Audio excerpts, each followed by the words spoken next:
जी। सबको मेरी आवाज़ आ रही है? I am audible? जी आ रही है जी। ऑलराइट। ठीक है, आज का हमारा टॉपिक है performance optimization using Laravel framework. So something about me. मैं PHP सर्टिफाइड प्रोफेशनल हूँ मैं। और मेरा ओवरऑल 16 ईयर्स का कोडिंग एक्सपीरियंस है। और मेरी एक्सपर्टीज जो है वो परफॉर्मेंस ऑप्टिमाइजेशंस के अंदर है। और इसके अलावा मैं हेल्प करता हूँ ऑर्गेनाइजेशंस को ट्रांजिशन करने में माइक्रो सर्विसेज के अंदर, जिनके पास मोनोलिथिकल एप्लीकेशंस होती हैं।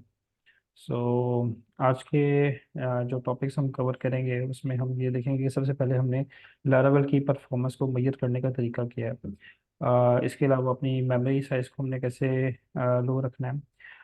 फिर इसके अलावा आज हम कुछ टेक्निक्स देखेंगे कि वन टू मैनी रिलेशनशिप्स को गेन करने के यूजुअल वेज क्या होते हैं, और उन वेज के अंदर क्या क्या प्रॉब्लम्स होती हैं, और उनको फिर इम्प्रूव कैसे किया जा सकता है। डायनामिक रिलेशनशिप्स के ऊपर काम करेंगे कुछ सब क्यूरीज को यूज़ करते हुए।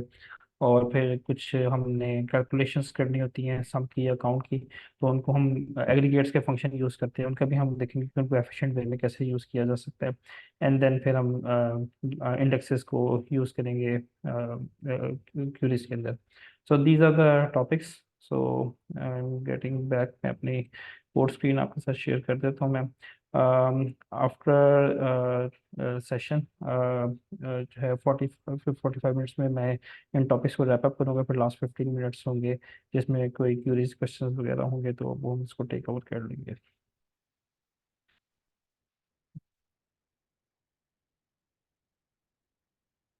ओके। सो होप मेरी स्क्रीन आपको विजिबल है। अच्छा। तो इसमें ऐसा है कि सबसे पहले अभी आपको यहाँ पे कि यूज़र्स का टेबल नज़र आ रहा है। और मैंने यूज़र्स के टेबल को अपने पास सीड करवाया हुआ है। और सीड करवाने की वजह से मैंने सीडिंग कुछ इस तरह से की है कि हमारे पास 1000 कंपनीज हैं, और हर कंपनी में हमने 50 यूज़र रखे हैं। तो ये 50,000 यूज़र्स हमारी डेटाबेस में मौजूद हैं। सो अब हम देखते हैं कि इसको लोड करवाने में हमारे पास क्या होता है। सबसे पहले हमने ये देखना है कि हमने परफॉर्मेंस को मेजर कैसे करना होता है अपनी एप्लीकेशन की। सो एप्लीकेशन की परफॉर्मेंस को मेजर करने का सिंपलेस्ट वे है कि आप को एक लारावेल डीबग बार टूल हमारे पास अवेलेबल होता है। और Laravel debug bar as a composer require. और ये लारावेल डीबग बार का एक पैकेज है जो कि कंपोजर पैकेज है। आप इस पैकेज को अपनी एप्लीकेशन में इंस्टॉल कर लेते हैं। अभी मेरे पास पैकेज पहले से इंस्टॉल्ड है, और उसके बाद आपकी एप्लीकेशन में ये डिश एक बार आपको नज़र आ जाती है। इस बार के अंदर आपके पास यहाँ सब काफ़ी टैब्स हैं जो कि आपको इन्फॉर्मेशन प्रोवाइड करते हैं। लेकिन हम जो जिस जिन टैब्स पे फोकस करेंगे वो एक क्यूरीज का टैब होगा कि हमारे पास कितनी क्यूरीज एग्जीक्यूट हो रही है। इसके अलावा मॉडल्स का टैब होगा। और क्यूरीज के अंदर हमें ये राइट साइड पे हमें मिली सेकेंड्स में रिजल्ट्स को यूज़ करना होगा। फ़खर साहब, मुझे आपसे थोड़ी सी एक हेल्प चाहिए होगी कि आपने ये ट्रैक रखना है कि हमारा प्रीवियस टाइम कितना था और क्यूरी का नेक्स्ट टाइम जो है ना वो कितना था। तो इससे हम परफॉर्मेंस मेजर करेंगे। तो अगर मैं कहीं पे इसको डिस्ट्रैक्ट कर रहा हूँ तो प्लीज़ आप प्रीवियस टाइम नोट रखिएगा और नेक्स्ट टाइम नोट रखिएगा। ये मुझे आपसे हेल्प चाहिए होगी। हाँ नहीं। ओके जी। अच्छा, अब सबसे पहले हमारे पास एक ये यूजर्स का से टेबल हम फेच करवा रहे हैं। और simple things are over there कि हमारे पास एक यूजर्स की क्यूरी है, और हमने सिंपल पेज एडिट किया हुआ है और अपने यूजर्स के को फेच करवा रहे हैं। यूजर्स का टेबल अगर मैं आपको शोकेस करवा दूँ, it is simple one name email और स्टैंडर्ड कॉलम्स हैं, नथिंग स्पेशल अबाउट इट। और इसका एक रिलेशन बन रहा है कंपनी के साथ कि ये एक यूज़र जो है वो एक कंपनी के साथ बिलोंग करता है। ओके। सो इनिशियल में हमने यहाँ पे फेच करवाया यूज़र्स को। और ये हमारे पास 12.07 मिली सेकेंड्स का टाइम ले रहा है हमारे पास रिकॉर्ड्स को फेच करवाने में। लेकिन हमारे यूजली तौर पे क्लाइंट्स की रिक्वायरमेंट होती है कि वो किसी ऑर्डर में रिकॉर्ड्स को देखना चाहते हैं। तो जैसे ही इसको हम ऑर्डर बाय करते हैं वाया नेम, सो यहाँ पे ये टाइम जो है 57.88 मिली सेकेंड्स के ऊपर चला गया है। यानी कि जस्ट जो है हमने ऑर्डरिंग करवाई, तो ये मेरे ख्याल में 4 टाइम से भी ज़्यादा जो है ना टाइम इसका इंक्रीज हो चुका है just by ordering of the name. अब ऑर्डर को जो जब हम नेम से ऑर्डर करते हैं तो इसके लिए ये क्यूरी हमारी काफ़ी इनएफिशिएंट हो गई हुई है। अब इस क्यूरी को एफिशिएंट करवाने के लिए हमें सबसे पहले इस पर एक इंडेक्स डिफाइन करवाना होगा। इंडेक्स डिफाइन करवाने के लिए हम अपना एक माइग्रेशन लिख लेते हैं, जिसमें हम टेबल के अंदर एक इंडेक्स को हम डिफाइन करवाएंगे।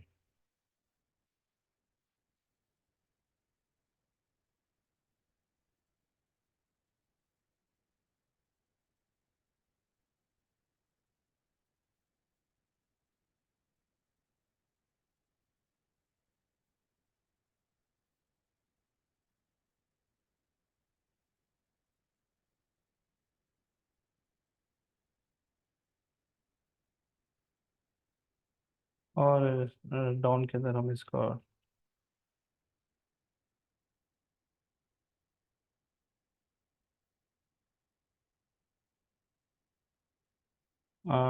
इसके बाद हमें अपनी माइग्रेशन को चलाना है और ये माइग्रेशन हमारी एग्जीक्यूट हो जाएगी। अब की बार अब हम देखते हैं कि क्या रिजल्ट्स में डिफरेंस आता है। सो अगेन जो हमारे पास तकरीबन 54 मिली सेकेंड्स में रिजल्ट आ रहा था, वो हमारे पास 9.06 मिली सेकेंड्स में आ गया है, just by introducing order by के साथ इंडेक्स को इंट्रोड्यूस करवाने में। सो हमारे पास तकरीबन 54 मिली सेकेंड रिजल्ट था और 9.01 मिली सेकेंड में रिजल्ट है। सो जस्ट बाय इंट्रोड्यूसिंग आप इंडेक्सेस, आप अपने कॉलम्स के ऊपर 80 एप्लीकेशन की परफॉर्मेंस में 83% का गेन आप दे सकते हैं। So index is that much important in your application. So this is the thing. Next is that के अच्छा अच्छा, अब यहाँ पे एक और आप अगर चीज़ नोट करें कि अभी यहाँ पे थिंग ये हो रही है कि हमें तकरीबन 15 रिकॉर्ड्स को फेच करवाया है और 15 रिकॉर्ड्स को फेच करवाने के लिए हमारे पास मल्टीपल क्यूरीज रन हो रही हैं। सो ये क्यूरीज की एग्जीक्यूशन जो है वो इसलिए हो रही है क्योंकि हम रिलेशन को यूज़ कर रहे हैं और यहाँ पे कंपनी के नाम को भी फेच करवा रहे हैं अपने व्यू के अंदर, जिसकी वजह से रन टाइम पे एक लूप में क्यूरीज एग्जीक्यूट हो रही हैं। लाइक 15 रिकॉर्ड्स हैं तो 15 क्यूरीज एग्जीक्यूट हो रही हैं। सो ये एक इनएफिशिएंट वे है। हम इस इनएफिशिएंट वे को हम जो है वो बेहतर कर सकते हैं यूजिंग के हम अपने विद का रिलेशन यूज़ करते हैं और हम यहाँ पे अपना कंपनी का रिलेशन जो है ना वो लोड करवा सकते हैं। So there is already a code जो कि कंपनी के से रिलेशन को लोड करवा रहा है। अभी जो हमारे पास पहले क्यूरी तकरीबन 9 मिली सेकेंड्स में लोड हो रही थी, अब हम इसको देखते हैं कि वो कितनी मिली सेकेंड्स में होगी। अब तकरीबन वहाँ से भी हमारा टाइम जो है वो कट ऑफ हो गया, 50% टाइम कट ऑफ हो गया है। ये अब हमारे पास क्यूरी जो है वो 4.44 मिली सेकेंड्स में लोड हो रही है। तो हमारे पास जहाँ पे 9.0 मिली सेकेंड्स में था वो 4.44 मिली सेकेंड्स में रिजल्ट आ गया हमारे पास। सो अराउंड 50% गेन हमारे पास यहाँ पे हो गया है। सो ये बहुत एफिशिएंट होता है कि आप जो है ना वो रिलेशन से डाटा को यूज़ करें। आपकी क्यूरी टाइम तो बहुत अच्छा हो गया है, लेकिन हमें यहाँ देखना होगा कि यहाँ पे मॉडल्स के साथ जो है ना हमारे पास क्या चीज़ हो रही है कि हमारे पास जो मॉडल्स जो हैं वो भी हमारे पास 16 कंपनी के मॉडल्स हैं और यहाँ पे यूज़र्स के मॉडल जो है ना वो हमारे पास लोड हो रहे हैं। So this is the way कि हम जो है ना इसको अपना एफिशिएंट वे में अपने पास इसको रिकॉर्ड्स को फेच करवा सकते हैं और यहाँ पे हमारे पास ये बेस्ट टाइम के ऊपर हमारे पास रिजल्ट आ गया है। सो ये तो था कि हमारे पास एक यूज़र था और यूज़र के अगेंस्ट हमने कंपनी का रिकॉर्ड लेकर आए और हमने रिलेशनशिप के साथ रिकॉर्ड को फेच करवा लिया। अब हम देखते हैं कि अगर हमारे पास कोई हैज़ मैनी रिलेशन यानी कि रिलेशन है तो उसमें हम रिकॉर्ड्स को कैसे फेच करवा सकते हैं। तो उसके लिए हमारे पास सेकंड कंट्रोलर है कंपनी का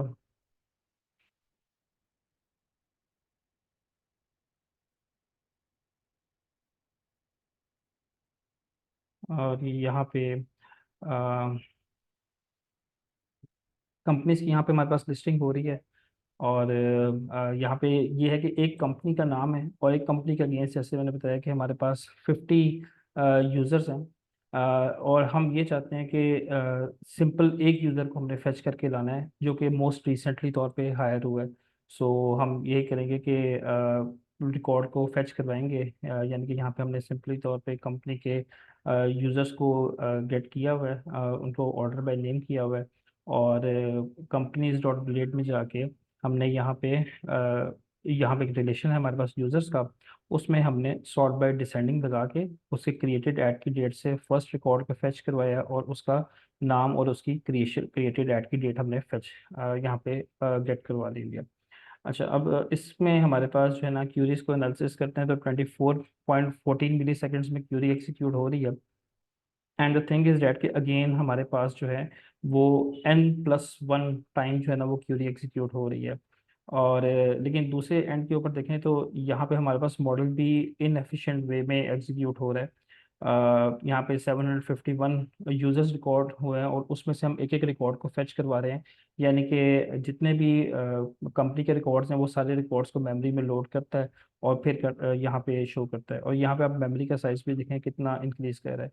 तो सबसे पहले हम क्यूरी को ठीक करते हैं अपनी, जैसे हमने रिलेशंस को यूज़ किया था हम रिलेशंस को यूज़ करेंगे, और रिलेशंस को यूज़ करके तो यहाँ पे करेंगे, यहाँ पे हम सिंपली तौर पे विद का रिलेशन यूज़ करके यूज़र्स को लोड करवा सकते हैं। Already there is a code जहाँ पे हम यूज़र्स को विद के रिलेशन से हमने अब यूज़र्स को लोड करवाना है। यहाँ पे हमारे पास 24.14 मिली सेकेंड्स हैं, और अब हम इसको देखते हैं। नाउ अगेन टाइम जो है वो 50% कट ऑफ हो गया हुआ है, लूप में क्यूरीज नहीं चल रही हैं, ठीक है। 1/1 n+1 का मसला हमने सॉल्व कर लिया है, लेकिन 11.21 मिली सेकेंड्स में हमारे पास रिकॉर्ड आ गए हैं। वेरी मच एफिशिएंट सोल्यूशन, हमने काफ़ी परफॉर्मेंस यहाँ पे गेन कर ली, लेकिन 50% परफॉर्मेंस गेन कर ली। लेकिन यहाँ पे दूसरी तरफ हम देखें तो यहाँ पे हमें एक और मसला हमें इंट्रोड्यूस हो गया हुआ है, और वो ये है कि हमारे पास जो नंबर ऑफ़ यूज़र्स हैं वो 801 यूज़र्स वो अभी भी वहाँ पे एग्जिस्ट कर रहे हैं। हालांकि हमने जो यूज़र्स को जो जो सारे हो ये रहा है कि हमारे पास मेमोरी में यूज़र सारे आ रहे हैं, लेकिन हम उसमें से सिर्फ एक यूज़र को फेच करवा के यहाँ पे अपने पास डिस्प्ले करवा रहे हैं। सो दिस थिंग, ये एप्लीकेशन टाइम वाइज तो क्यूरी तो वाइज तो बहुत अच्छी चल रही है, लेकिन अब क्या हो गया है कि यहाँ पे मेमोरी यूसेज जो है वो काफ़ी ज़्यादा इंक्रीज हो गया है, 4 MB, और यहाँ पर हमारे पास अननेसेसरी डाटा लोड आ रहा है। तो अब यहाँ पे हम हमारे पास क्या एक एफिशिएंट वे हो सकता है जिसमें हम इसको अपने पास बेहतर वे में लोड करवाएं। उसका ये तरीका होता है कि हम सब क्यूरीज इंट्रोड्यूस करवा दें अपनी क्यूरी के अंदर। सब क्यूरीज को हम कैसे इंट्रोड्यूस करवा सकते हैं कि जैसे हम एक एक ऐड सेलेक्ट का मेथड हम लिखते हैं, और उसमें हम ये कहते हैं कि एक हमें एक चाहिए रिसेंटली अंडरस्कोर ज्वाइन, और उसमें हम क्या करेंगे कि यूज़र में से हमने सिलेक्ट करवाना है उसका नेम, और साथ में इसका वेयर कॉलम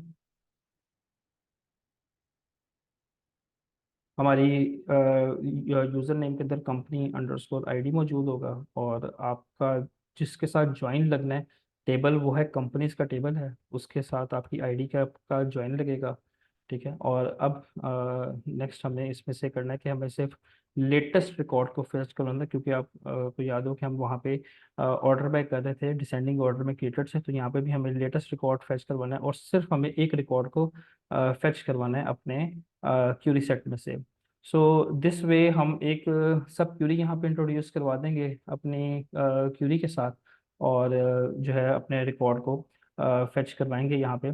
सो लेट्स सी कि जब हम इस तरीके से करेंगे। अच्छा, यहाँ पे अहम बात यह है कि जो हमारे पास यहाँ पे रिकॉर्ड हमें सिंगल ही चाहिए, क्योंकि कंपनीज के अगेंस्ट हमें एक ही यूज़र को गेट करवाना है। सो मुझे ये क्यूरी कहाँ पे एग्जीक्यूट करवानी है for a single column.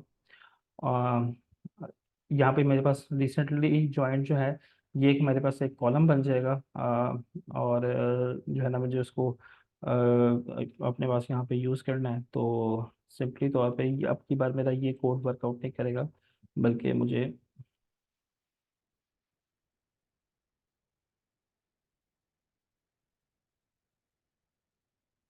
Company में से रिसेंटली ज्वाइन रिकॉर्ड को निकालना होगा।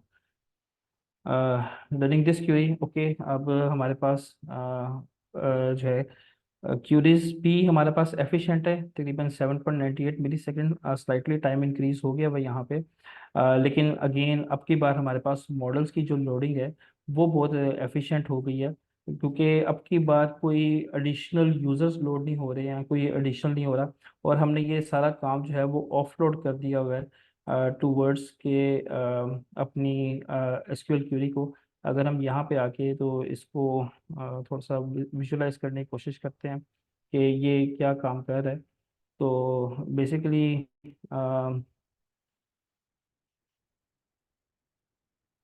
बेसिकली ये है कि हम कंपनी में से सारे रिकॉर्ड्स को सिलेक्ट करवा रहे हैं, और यूजर्स के टेबल में से एक ज्वाइन लगा के सिर्फ हम एक सिंगल रिकॉर्ड को सिलेक्ट करवा रहे हैं, उसको हमने नाम दे दिया रिसेंटली ज्वाइन का।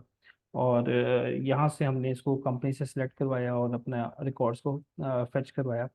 अब थिंग इज दैट कि ये काम पहले हम लारावेल से करवा रहे थे, अब हमने ये काम माईसीक्वल को दे दिया कि तुम जो है ना यहाँ से रिकॉर्ड को फेच करो। और चूंकि माईसीक्वल इस इन चीज़ों में एफिशिएंट होता है, रिकॉर्ड्स को फेच करने में डेटाबेस इंजन एफिशिएंट होते हैं, so they are able to quickly get this data. और हमारे पास क्यूरी का टाइम भी जो है बहुत एफिशिएंट है, और हमारे पास मेमोरी पे लोड भी कोई नहीं आ रहा। और ये हमारे पास वापस हम 2 MB के मेमोरी साइज़ के ऊपर जो है ना हम आ चुके हैं, और मॉडल्स की लोडिंग टाइम भी बहुत बेहतर हो गया। सो एट दिस पॉइंट हम बहुत अच्छा है हमारे पास। और अब लेकिन मेरी एक रिक्वायरमेंट है कि ठीक है, मैंने नेम तो फेच करवा दिए, let me do this thing कि मुझे यहाँ पे इसका एक रिसेंटली ज्वाइन पर्सन का नाम तो मुझे मिल गया हुआ है, और लेकिन मुझे उसके साथ जो है ना उसकी ज्वाइनिंग की डेट भी मुझे चाहिए। तो सिंपली तौर पे मैं यही करूँगा कि जितनी मेरी ये क्यूरी है मैं इसको रिपीट कर दूँगा। और फॉर एग्जांपल हमारे पास यहाँ पे आता है ज्वाइंट अंडरस्कोर एट, ये हम यूज़ करेंगे, और उसकी क्रिएट अंडरस्कोर ऐड की हम डेट को यूज़ करेंगे। सो मैंने इसके बारे में एक कंप्लीट क्यूरी लिखी हुई है, मैं इसको कमेंट कर देता हूँ के लिए। अच्छा, अब यहाँ पे ये है कि रिसेंटली ज्वाइंट भी आ गया और ज्वाइंट ऐड की डेट भी आ गई, और ये हमारे पास क्रिएटेड ऐड की डेट भी आ गई हुई है। सो अब जो है हमारे पास यहाँ पे हम इंट्रोड्यूस करवा सकते हैं अ, अपना।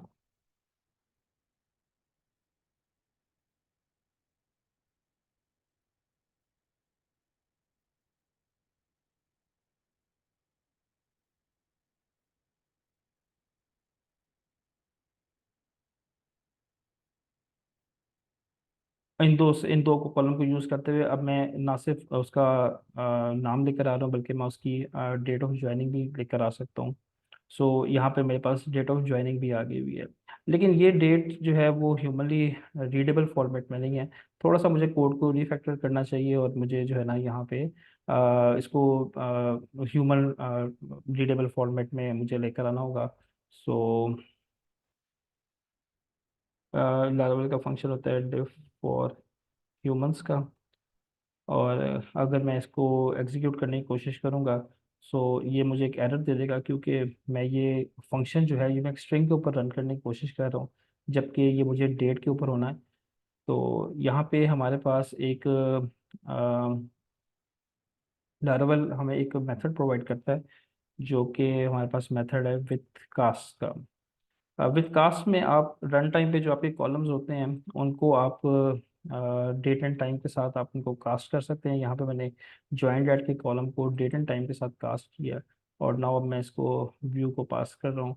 So that is working fine. हमारे पास 40 मिनट से वो ये पता चल रहा है कि जी ये इन लोगों ने यहाँ पे इसको ज्वाइन किया था। चूँकि ये मेरी एक सीडर था, तो सीडिंग की वजह से ये सारे टाइम एक ही वक्त में कॉलम्स ऐड हुए हैं। सो इसलिए आपको ये 40 मिनट्स की डेट आ रही है, रियल टाइम में ये डेट वेरी करेगी। Okay, going forward this looks good. लेकिन कोड जो है वो स्पैगेटी हो गया है। आप देख सकते हैं कि मुझे हर कॉलम के लिए जो है ना एक एक पूरी पूरी ये रो को इंट्रोड्यूस करवाना पड़ रहा है। सो इसको करने के बजाय इसका एक एफिशिएंट वे ये है कि हम जो है इसके मॉडल में जाएं, और वहाँ पर जाके एक स्कोप डिफाइन करवा दें। ठीक है, सो इसके मॉडल के अंदर हम जाते हैं, और यहाँ पे हम एक स्कोप डिफाइन करवाने की कोशिश करते हैं।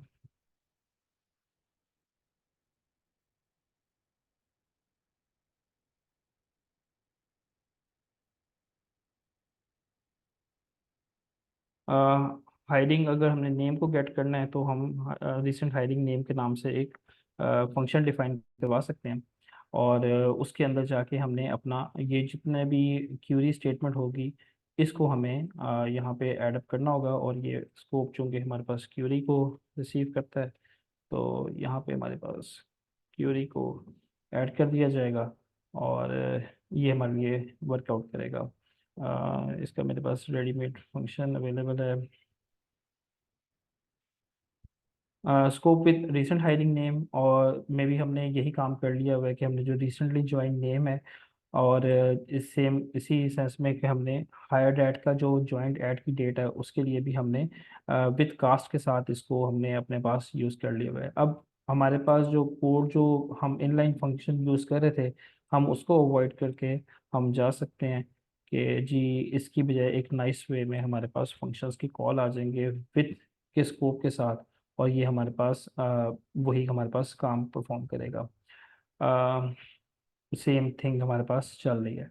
लेकिन यहाँ पे अभी भी एक प्रॉब्लम है कि अगेन प्रॉब्लम वही है कि ठीक है, हमने इसको पैकेज तो कर लिया फंक्शंस के अंदर, लेकिन अगर हमारे पास एक और हमने कॉलम यूज़ करना है ईमेल का, या एक और कॉलम यूज़ करना है अपडेटेड डेट का, तो उसके लिए हमें एक एक स्कोप डिफाइन करवाना पड़ेगा, जो कि अगेन इनएफिशिएंट वे होगा कोडिंग करने का। हमें इससे अवॉइड करने का कोई और मैकेनिज्म कुछ आइडेंटिफाई करना होगा, जिससे कि हम जो है ना अपने कोड को एफिशिएंट वे में, यानी कि हम रन टाइम पे अपने कॉलम्स को गेट कर सकें।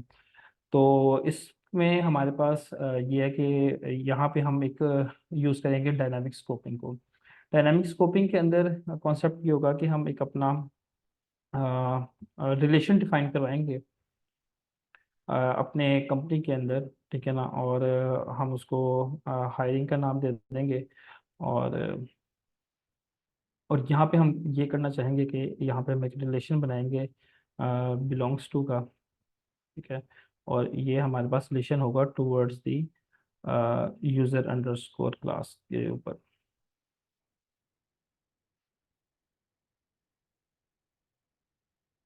राइट। सो ऐसा हमने एक रिलेशन डिफाइन करवाया हुआ है, जैसे हमने उसका नाम दे दिया है कि एक रीसेंट हायरिंग का। लेकिन रीसेंट हायरिंग के लिए तो अगर हमारे पास ये रिलेशन हमारे पास अवेलेबल होता है, तो लारावल अज्यूम करता है कि इसके लिए आपके पास एक रीसेंट हायरिंग आईडी हमारे पास होनी चाहिए, जो कि आपके कंपनी के टेबल में हो, जबकि हमारे पास रिसेंट हायरिंग की तो हमारे पास आईडी मौजूद नहीं है। सो ये हमने एक डायनामिक रिलेशन बनाया है, हमने एक रन टाइम पे रिलेशन बनाया है। तो उस रिलेशन को डील करने के लिए हम क्या करेंगे कि हम एक डायनामिक स्कोप हम डिफाइन करवाएंगे। और इस स्कोप का नाम हमने दिया स्कोप विद रीसेंट हायरिंग। और उसमें जो हमारे पास ये रीसेंट हायरिंग आईडी का एक कॉलम हमने यूज़ किया, उसको हमने यूज़र के की आईडी के साथ सिलेक्शन में यूज़ कर लिया। और यहाँ पे हमने एक अगेन वेयर कॉलम में कंपनीज के साथ रिलेशन क्रिएट करके रिसेंट रिकॉर्ड को फेच कराया। लेकिन चूंकि इस स्कोप को हम अपने रिलेशन के साथ यूज़ करेंगे, तो डेफिनेटली हमें उसको इमिजिएटली तौर पे अपने रिलेशन को भी साथ में ही लोड करवाना पड़ेगा। सो विद दिस थिंग हमारे पास अब की बार ये हो जाएगा कि कंपनी को हम विद क्यूरी करेंगे और ऑर्डर बाय में लेकर आएंगे, और यहाँ पे सिंपल पेज नेट के फंक्शन को यूज़ करेंगे। और लेकिन हमारे पास अब की बार हमें यहाँ पे अपने रिलेशंस को भी चेंज करना पड़ेगा। अगर हम इसको चलाने की कोशिश करते हैं तो एरर थ्रो करेगा। वो कह रहा है कि कोई डेफ फॉर ह्यूमन अब यहाँ पे मौजूद नहीं है। लेकिन अब चूंकि हमारे पास यहाँ पे हमारे पास एक स्कोप लोड हो गया हुआ है रिसेंट हायरिंग का, लाइक दिस वन। सो अब हम इस रिसेंट हायरिंग को यूज़ करते हुए, अब यहाँ पे हमारे पास इस रिलेशन के थ्रू, एक डायनामिक रिलेशन के थ्रू हमें सारे के सारे जो है ना कॉलम्स अवेलेबल हैं जिनको हम यूज़ कर सकते हैं।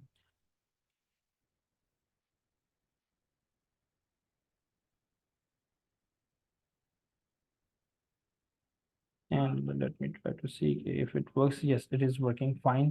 अब की बार आप यहाँ पे ना सिर्फ हम नेम बल्कि हम अगर चाहें तो हम अपना ईमेल भी यूज़ कर सकते हैं, जो कि पहली सिनेरियो में हमारे लिए पॉसिबल नहीं था।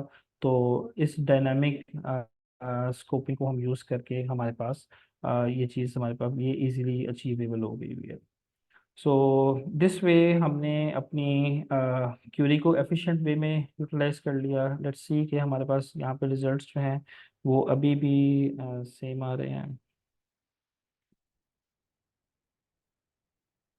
मॉडल्स हमारे पास बेहतर हैं। हमारे पास क्यूरीज का टाइम 7.73 मिली सेकेंड्स के अंदर है, which is very good, very efficient way.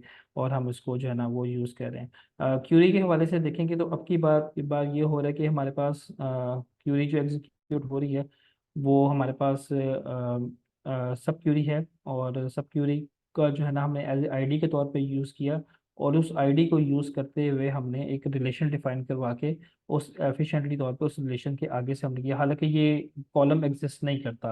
हमने ऑन द फ्लाई इस कॉलम को क्रिएट किया है, और ऑन द फ्लाई उस कॉलम को क्रिएट करके लारावेल के रिलेशंस के मैकेनिज्म को यूज़ करते हुए वहाँ से रिलेशन से हमने डाटा को फेच करवाया।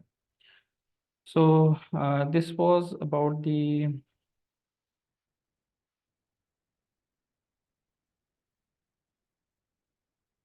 about this thing, and then okay so next is कि हम अपने एग्रीगेट्स को हम कैसे एफिशिएंटली तौर पे हम कैलकुलेट कर सकते हैं। एग्रीगेट्स को हमें एफिशिएंटली कैलकुलेट करने के लिए मेरे पास एक टेबल मौजूद है आर्टिकल्स का, और आर्टिकल्स की डिफरेंट कैटेगरीज हैं। लेट मी शो यू कि ये हमारे पास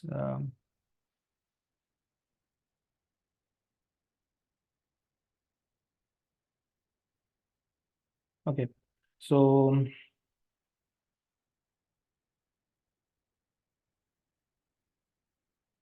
पोस्ट में हमारे पास यूज़र आईडी है, एक स्लग है, टाइटल है, डिस्क्रिप्शन है, पोस्ट है और स्टेटसेस है। फैक्ट्रीज को हमने यूज़ करते हुए इसके अंदर रिकॉर्ड्स को ऐड किया, एंड फैक्ट्री के मुताबिक हमने एक रेंडमली कंटेंट जनरेट करवाया पोस्ट के लिए।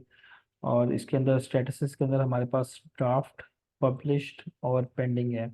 सो रैंडम एलिमेंट्स को यूज़ करते हुए अरे के अंदर से हमने रैंडम स्टेटसेस असाइन करवाए हैं, और यूज़र का रैंडम ऑर्डर का फंक्शन यूज़ करते हुए हमने रैंडम यूज़र्स असाइन करवाए हैं, जिसकी वजह से ये हमारे पास रिकॉर्ड सीड हो गए हैं।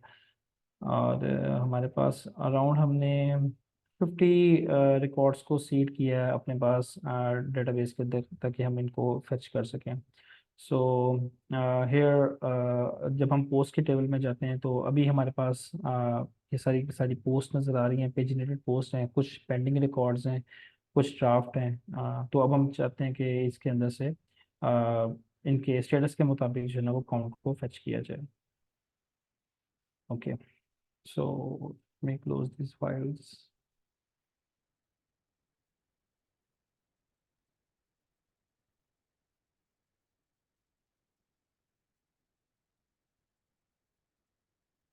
इनिशियल में एक ऑब्जेक्ट इनिशियलाइज करवाया गया, और जस्ट उसको ड्राफ्ट में और पेंडिंग और पब्लिश के अंदर हमने इसको ऐड करवाया। सो नॉर्मल वे यही होता है कि हम पोस्ट को यूज़ करते हैं, वेयर क्लॉज को यूज़ करेंगे, और जहाँ पे हम देखना चाहेंगे स्टेटस ड्राफ्ट, और यहाँ पे हम इसका काउंट का मेथड यूज़ करेंगे। And same thing goes for the pending and the publish statuses as well. what I can do is that I already have a recipe for it. I can implement it on it. So what it will do कि ये individual जो है वो counts को लेकर आएगा draft, pending और publish के स्टेटस के लिए। Let's see the query. So okay हमारे पास टोटल 15 रिकॉर्ड्स थे, 50 रिकॉर्ड्स थे। So this is counting up to like 50 records, और हमारे पास जो है वो रिजल्ट 7.62 मिली सेकेंड्स में आ रहा है with the count. Let's see कि पहले कितना आ रहा था, मैं वो टाइम रिकॉर्ड नहीं कर सका, so let me check that. Without it तकरीबन 3.03 मिली सेकेंड्स में रिकॉर्ड आ रहा था, और जब मैंने 3 काउंट्स की थ्योरी इंट्रोड्यूस करवाई है तो टाइम जो है वो डबल हो चुका हुआ है तकरीबन। तो सो ये हमारे पास 50% जो है वो टाइम इसमें ऐड अप कर रहा है हमारे पास।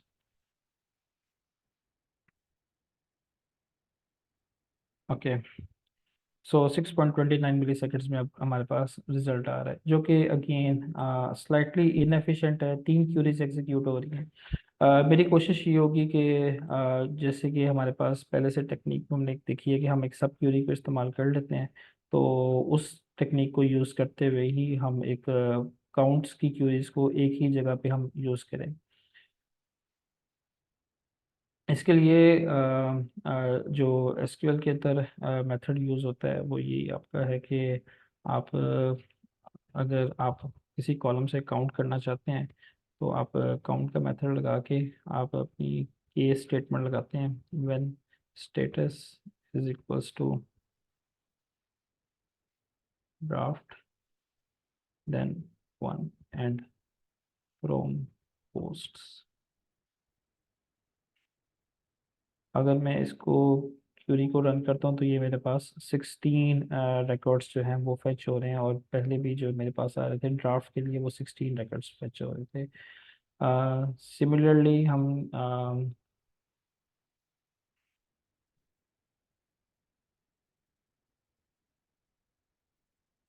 इसी क्यूरी को रिपीट कर सकते हैं और स्टेटस को चेंज करेंगे पेंडिंग के लिए और पब्लिश्ड के लिए। कॉलम्स को नाम दे देते हैं हम एज ए ड्राफ्ट का।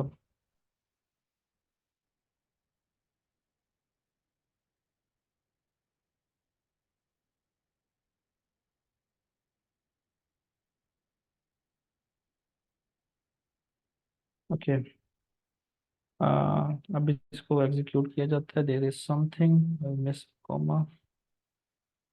ओके, 16, 15 और 19, सो इंस्टेड ऑफ 3 क्यूरीज हम इसको एक ही क्यूरी में एग्जीक्यूट कर सकते हैं यूजिंग द केस स्टेटमेंट, और केस स्टेटमेंट की बेसिस पे हम उसको व्हेन को यूज़ करते हुए हम यहाँ पे लगा सकते हैं। सो अब हम कोशिश करते हैं इसको लारावेल में कैसे लिखेंगे। तो लारावेल में लिखने के लिए बेसिकली हम सिलेक्ट रॉ स्टेटमेंट को यूज़ करेंगे, और सेलेक्ट क्रॉस को यूज करते हुए सेम क्यूरी को यहाँ पे रिपीट कर सकते हैं। और फर्स्ट चूंकि ये एक ही रो रिटर्न करता है, मल्टीपल रोज रिटर्न नहीं होगी, सो हम जस्ट वहाँ से फर्स्ट रो को यहाँ पे फेच करवा के स्टेटसेस को आगे भेजने की कोशिश करेंगे। So let's see over there. 6.29 milli seconds में रिकॉर्ड आ रहे थे। लेट्स सी के रिफ्रेश करने के बाद हमारे पास क्या आता है। तो अगेन हम वापस उतने एफिशिएंट तो नहीं है। देखिए, यानी कि जब बिल्कुल भी कोई रिकॉर्ड काउंट नहीं किया था तो 3 पॉइंट समथिंग मिली सेकेंड्स था। अब हमारे पास सिर्फ 1 मिली सेकेंड का रिकॉर्ड इसमें ऐड हुआ है, और तकरीबन 4.46 मिली सेकेंड है। लेकिन फिर भी जो लास्ट टाइम हमारे पास रिजल्ट है उससे हम 50% हमने अपना टाइम रिड्यूस कर लिया हुआ है। सो एंड मॉडल साइट्स के ऊपर भी देखें तो हमारे पास जस्ट पोस्ट लोड हो रही है, मेमोरी भी गुड है, और एक ही हम क्यूरी के अंदर रहते हुए हमने इन रिकॉर्ड्स को अपने पास फेच करवा दिया हुआ है। So this is really an efficient way कि जहाँ पे हमें कहीं पे एग्रीगेट्स यूज़ करने होते हैं वहाँ पे हम इंस्टेड के इंडिविजुअल काउंट स्टेटमेंट्स को यूज़ करें। जो है बेटर है कि हम जो है ना इन स्टेटमेंट्स को यूज़ किया जाए। सो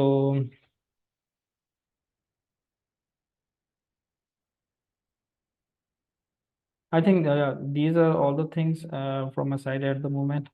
मैंने कुछ टाइम से पहले ही चीज़ों को रैप अप कर लिया ताकि हम एक क्वेश्चन एंड आंसरिंग सेशंस के लिए टाइम को निकाल सकें। So thank you so much for your attention on this presentation.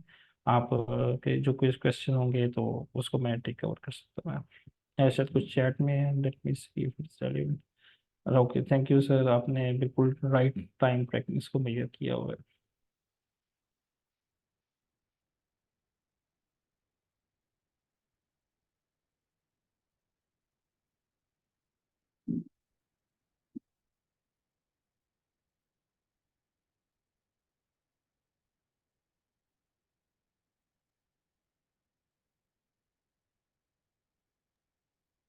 बहुत बहुत शुक्रिया अरसलान, आपने बहुत ही ज़बरदस्त प्रेजेंटेशन दी है।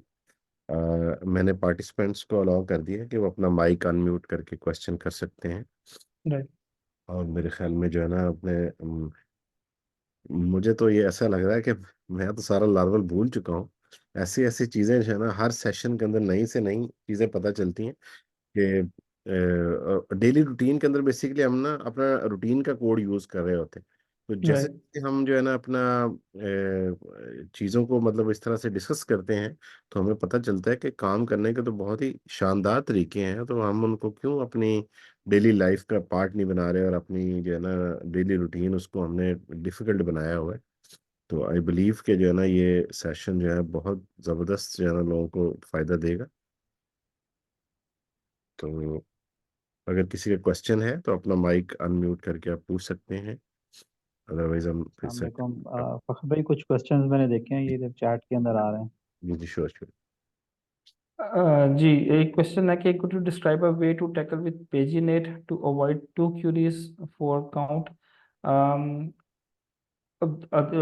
टू क्यूरीज काउंट की तो नहीं होती, क्योंकि पेजिनेशन को अपना एक टोटल काउंट जो चाहिए होता है कि टोटल उसके कितने रिकॉर्ड्स हैं, ताकि वो उसकी पेजिनेशन बना के अपने इंटरनल लिंक्स तो जनरेट करवा सके। तो हमेशा आपकी एक क्यूरी पेजिनेशन की होती है, एक काउंट की क्यूरी होती है, और एक आपकी बाकी के रिकॉर्ड्स को फेच करवाने के लिए होती है, ताकि उनको ब्रेक डाउन कर सके। So I am not sure, could be कि ये कोड लेवल थिंग होगी जिसमें काउंट के दो क्यूरीज आ रही हों, but I have never seen this kind of thing over there, क्योंकि बाय डिफॉल्ट वो एक ही काउंट की क्यूरी एग्जीक्यूट हो रही होती है।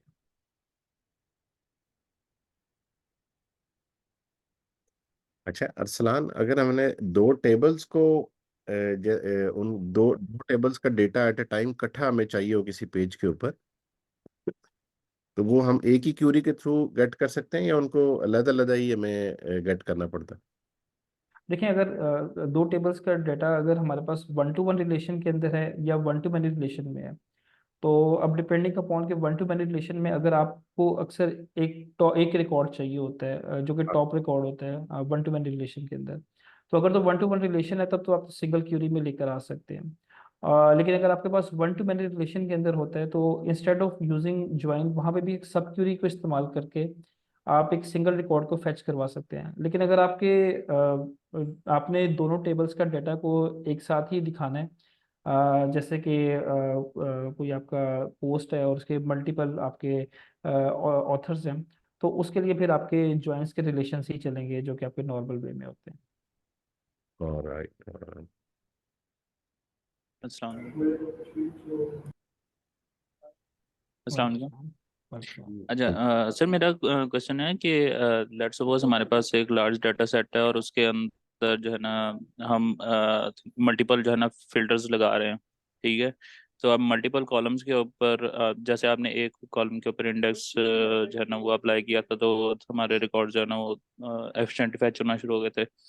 लेकिन अगर हम हमारे पास मल्टीपल कॉलम्स हैं जिनके ऊपर हम फिल्ट्रेशन लगा रहे हैं, तो उस सूरत में मतलब इस काम को कैसे एफिशिएंट बना सकते हैं? क्योंकि परफॉर्मेंस के ऊपर जहाँ तक मेरा आइडिया है कि परफॉर्मेंस के ऊपर ज़्यादा इशूज आते हैं जब आप मल्टीपल कॉलम्स के ऊपर आप इंडेक्सिंग करते हैं। तो इसके बारे में थोड़ा सा बताइएगा। राइट, बिल्कुल। ये एक बहुत अच्छा क्वेश्चन है एक्चुअल में, कि आपकी फिल्ट्रेशंस को अपने अपने इंडेक्सेस को कैसे इस्तेमाल करना है। अच्छा देखिए, जितने आपके फिल्टर्स हैं ना, अगर आपके कॉलम्स पे इंडिविजुअल फिल्टर्स अप्लाई हो रहे हैं, तो आपको इंडिविजुअल ही उनके इंडेक्सेस भी बनाने होंगे। फॉर एग्जांपल, आपका फर्स्ट नेम है और एक आपका लास्ट नेम है, आप फर्स्ट नेम में से भी सर्च कर रहे हैं और लास्ट नेम में से भी सर्च कर रहे हैं, यानी कि इकट्ठा मिला के नहीं बल्कि अलग अलग। तो आपको एक इंडेक्स फर्स्ट नेम का रखना होगा और एक आपको इंडेक्स लास्ट नेम का रखना होगा, एंड देन आप उसमें से क्यूरी करेंगे तो आपके पास रिकॉर्ड्स एफिशिएंट आएंगे। सो लेकिन अगर आप अगर आपके कुछ ऐसे कॉलम्स हैं जहाँ पे आपका, जैसे आप ऑर्डर बाय कर रहे हैं, फर्स्ट नेम और लास्ट नेम को इकट्ठा आप ऑर्डर बाय कर रहे हैं, या अगर आप फर्स्ट नेम और लास्ट नेम को मिला के आपने रिकॉर्ड्स को फिल्टर करना है, तो फिर आपको एक कंपाउंड इंडेक्स बनाना होगा फर्स्ट नेम और लास्ट नेम को मिला के। एंड देन फिर उस इंडेक्स की बेस के ऊपर आप रिजल्ट्स लेकर आएंगे, तो वो रिजल्ट्स इन एफिशिएंट आएंगे। अच्छा, इसमें इंडेक्सिंग में ऑर्डर भी बहुत इंपॉर्टेंट होता है। अगर आपने कंपाउंड इंडेक्स बनाया फर्स्ट नेम का और उसके बाद लास्ट नेम का, लेकिन अगर आप अपने क्यूरी में इस्तेमाल में आपने लास्ट नेम पहले इस्तेमाल कर लिया और फर्स्ट नेम बाद में इस्तेमाल किया हुआ है, तो फिर भी वो आपका इंडेक्स इस्तेमाल नहीं होगा। इसकी बेस्ट वे ये होता है कि आप जब आप क्यूरी करते हैं तो आप उसके उससे पहले एक एक्सप्लेन की स्टेटमेंट होती है जो कि आपको माइस्क्ल देता है। आप एक्सप्लेन की स्टेटमेंट को यूज़ करके तो आप देखते हैं कि उसकी क्यूरी प्लानिंग के अंदर वो आपको बताता है कि अच्छा, मैंने मैंने आपके ये वाला इंडेक्स आपका टारगेटेड इंडेक्स है जो कि हम इस्तेमाल कर सकते हैं। और फिर जब वो एक्चुअल प्लानिंग में बताता है कि ये मैंने आपका कौन सा वाला इंडेक्स इस्तेमाल किया, सो उसकी प्लानिंग में एक इंडेक्स आपका पार्ट होता है, लेकिन वो एक्चुअल में इस्तेमाल नहीं होता क्योंकि आपकी क्यूरी किसी इनएफिशिएंट वे में लिखी होती है। सो वो फिर आपकी इंडेक्सेस को इस्तेमाल नहीं करता। तो explain is a very good tool कि जिसके अंदर आप अपनी क्यूरी के अंदर से पहले एक्सप्लेन लिखें और देखें कि जो इंटेंडेड इंडेक्स थे वो इस्तेमाल में भी आ रहे हैं या नहीं आ रहे हैं। अच्छा, इसमें एक और अहम बात यह है कि जब हम अक्सर स्ट्रिंग बेस्ड सर्चिंग करते हैं तो कहीं पे हमने परसेंट का साइन लगाया होता है लाइक की क्यूरी के अंदर, जहाँ पे परसेंट आ जाता है हमने, और हमारी सर्च टर्म जो है वो परसेंट के अंदर इनक्लोज होती है। सो माइस्क्ल के साथ ये बात है कि जब परसेंट आपका इनिशियल में होता है तो वहाँ पे आपकी इंडेक्सिंग कभी भी अप्लाई नहीं होती है, ठीक है ना। सो वो उस चीज़ को ये आपको एक देखना होगा कि आप इस जब ये वाली स्टेटमेंट होती है तो अक्सर हम बाय डिफेक्टो स्टैंडर्ड हम आगे और पीछे परसेंटेज को लगा देते हैं, तो दैट इज़ इनएफिशिएंट। वो आपको रिजल्ट सही, आपको आपकी इंडेक्सिंग को इस्तेमाल नहीं करेगा और आपका रिजल्ट डिलेड होंगे। So you have to work on that edge सही सही। Thank you. Well. Jeevan. Ji Numan. Sir thank you for the session first of all. अच्छा सर, मेरा एक क्वेश्चन था कि we run into a normal case कि हमने एक 100 रैकेट इंसर्ट किए and we need their primary key and then we want to operate something.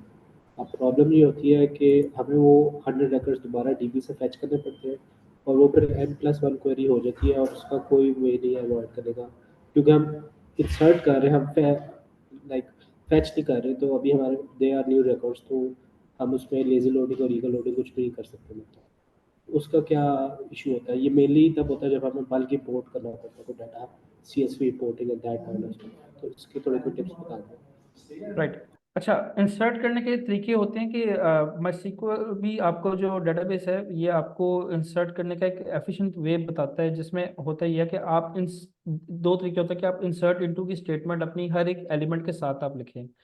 So that is the thing जिसके अंदर उसको हर एक स्टेटमेंट को एग्जीक्यूट करके वो ट्रांजैक्शंस बनाता है कि इंसर्ट इनटू एक स्टेटमेंट, यानी आपकी 100 स्टेटमेंट्स है, आपने पहली इंसर्ट इनटू स्टेटमेंट एग्जीक्यूट हुई और उसने उसके ऊपर कमिट किया। आपकी डीबी इंजन पे ऊपर डिपेंड करता है कि माइज्म का आप यूज़ कर रहे हैं या इनोडीबी यूज़ करते हैं। माइज्म जो है ट्रांजेक्शन को सपोर्ट करता है, if I am not wrong. तो उसमें वो एक रिकॉर्ड लिखता है, कमिट करता है, फिर अगले रिकॉर्ड को लेता है और फिर कमिट करता है। सो इसमें बल्क इंसर्शन के लिए माइस्क्ल कहता है कि आप इंसर्ट इनटू और फिर वैल्यूज लिख के, वैल्यूज और फिर वैल्यूज को आप आगे से रिपीट करते जाए। तो ये जो पूरा चंक ऑफ इंफॉर्मेशन होगा ये एक ही कमिट के अंदर फिर डीबी में जाके स्टोर होगा और वहां पर स्टोर होगा। तो इस तरह से आपकी जो बल्क इंपोर्ट है ये एफिशिएंट वे में वर्कआउट करेगी।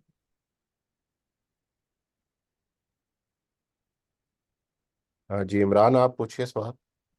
जी भाई, मेरा क्वेश्चन ये है कि अक्सर हमारे पास ऐसा सिनेरियो आ जाता है जिसमें फॉर एग्जांपल हमारे पास यूजर्स और पोस्ट का रिलेशन है वन टू मैनी का। तो हमें लिस्ट करने हैं यूजर्स, लेकिन यूजर्स के अगेंस्ट जो हमारे रिलेशनशिप में पोस्ट आ रही हैं वो बहुत ज़्यादा हैं। फॉर एग्जांपल एक यूजर के अगेंस्ट 500 से लेके 1000 तक पोस्ट आ रही हैं। उस सिनेरियो में आप कैसे डील करेंगे इसे? या आप रिलेशनशिप को सिर्फ जो है वो 10 या 20 इस तरह काउंट करके लाएंगे कि रिलेशन में जो पोस्ट आए वो उनकी जो है वो लेंथ हो 20 हो, या इस सिनेरियो को कैसे डील करेंगे?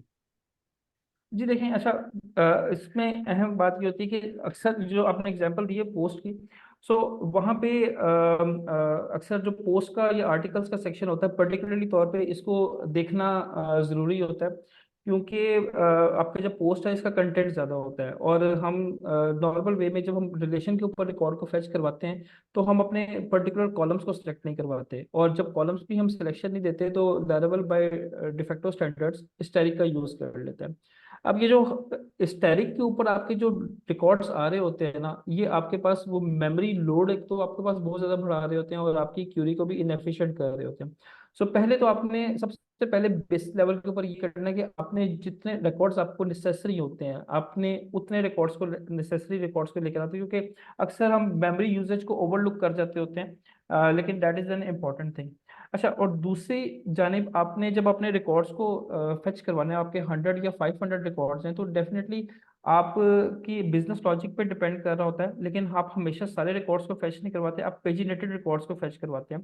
सो एक यूजर है, उसने 100 बुक्स का ऑथर है, लेकिन आप व्यू साइट के ऊपर आप फर्स्ट 15 बुक्स को आप उसको दिखाएंगे, एंड देन फिर आप ग्रेजुअली तौर पे उसको पेजिनेशन को इस्तेमाल करते हुए आप बाकी के रिकॉर्ड्स को फेच करवाएंगे, तो एट द मोमेंट मेमोरी के अंदर 15 रिकॉर्ड्स ही लोड करेंगे।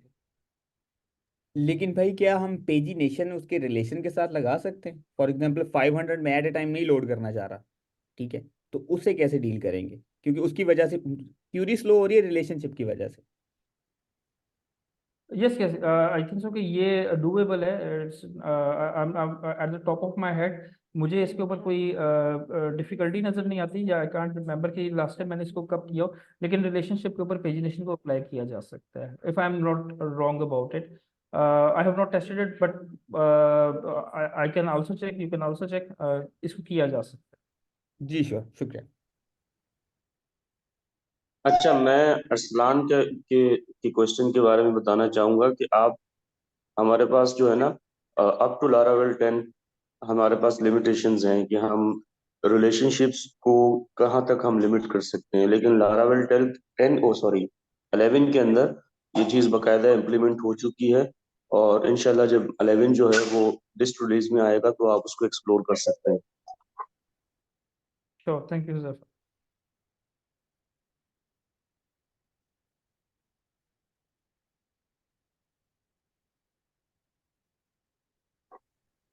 अच्छा सर, मेरा एक क्वेश्चन है, राइट। अ, क्या आप इसके ऊपर थोड़ी सी रोशनी डालेंगे कि सब क्वेरी और जॉइंस इन दोनों को यूज करने में परफॉर्मेंस कैविएट्स क्या हैं? अगर कोई सब क्वेरी यूज करता है तो वो कौन कौन से ऐसे की फैक्टर्स हैं परफॉर्मेंस के जो कि माई सीक्वल का इंजन हमें प्रोवाइड करता है, हम उसे नहीं ले सकते या यूज कर सकते। और एट द अदर हैंड अगर हम ज्वाइन यूज करें तो हमें वो बेनिफिट्स जो है ना वो मिलते हैं। जैसे उनमें से एक ऐसा है जो मेरे इल्म में है, अगर आप ज्वाइन यूज करेंगे तो ज्वाइन के अंदर जो आपका सीक्वल का इंजन होता है वो इंडेक्सेस को रिस्पेक्ट देता है और इंडेक्सेस को भी वो कंसिडर करेगा, लेकिन सब क्वेरी के अंदर जो है वो इंडेक्सेस को कंसिडर नहीं करेगा। इसके अलावा कोई चीजें अगर आपके जहन में हो तो काइंडली इसके बारे में बताइएगा। जी, इसमें मेरे कुछ पॉइंट्स ये हैं कि क्योंकि जब ज्वाइन होता है तो ये आपका कार्टेशियन प्रोडक्ट होती है, यानी कि आपका डीबी जो है वो एक रिकॉर्ड से दूसरे रिकॉर्ड के दरम्यान में पूरा वो एक रिलेशन क्रिएट करता है, देन फिर आपकी वेयर क्लॉजेस को देखता है, फिर आपके ग्रुप बाय क्लॉजेस को देखता है, और उसमें से रिकॉर्ड्स को फिर ट्रिम करके तो फिर आपके रिकॉर्ड्स को फेच करवाता है। लेकिन मेमोरी के अंदर अगर आपके 50 यूजर्स हैं और उसके 50 पोस्ट हैं, तो 15 to 50 का एक पहले ज्वाइन जो है ना आपका वो लगेगा, और फिर आपका वो रिकॉर्ड सेट क्रिएट होगा और वहां से आपका वर्कआउट होगा। लेकिन आपकी जो सब क्यूरी के अंदर होता है वो ये है कि आपकी वही काम हो रहा है जैसे लूप में क्यूरीज एग्जीक्यूट होती हैं। माई सीक्वल भी क्यूरीज को जितने उसके रिकॉर्ड्स फेच हुए, यानी कि अगर आप 50 रिकॉर्ड्स फेच हुए, तो अब की बार वो उस 50 रिकॉर्ड्स के against one by one queries execute करेगा, और क्यूरीज को एग्जीक्यूट करके तो उसमें से जो एक एक रिकॉर्ड को लिमिट करवा के तो उसके साथ अपनी रिकॉर्ड के साथ अटैच करवा के 50 वहां पे लेकर आएगा। सो इनिशियल में मेमोरी लोड इतना ज्यादा नहीं होता जितना कि जॉइन के ऊपर मेमोरी लोड होता है। सब क्यूरी जो है वो आपका लूप के अंदर रिकॉर्ड को एग्जीक्यूट करके एफिशिएंटली तौर पे आपके रिजल्ट्स को फेच करवा देती है।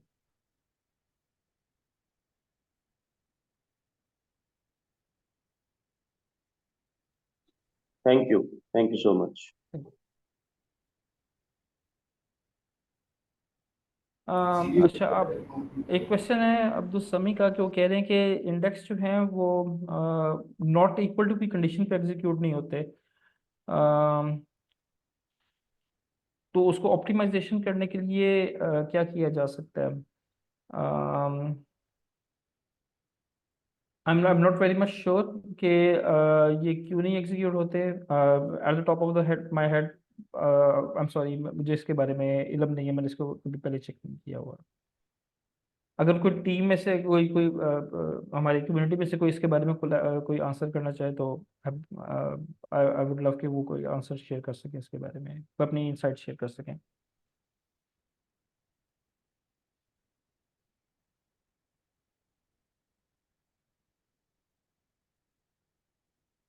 अब्दुल समी, मेरे ख्याल में आप इस क्वेश्चन को ग्रुप पे, चैट पे, व्हाट्सएप के ग्रुप के लिंक्स हैं वहाँ पे आप पेस्ट कर दीजिएगा, तो इंशाल्लाह I will check this thing as well and I will get back to you over there.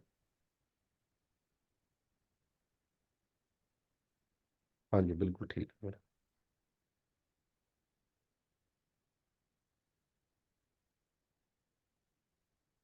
ठीक है जी, एक क्वेश्चन और आ गया।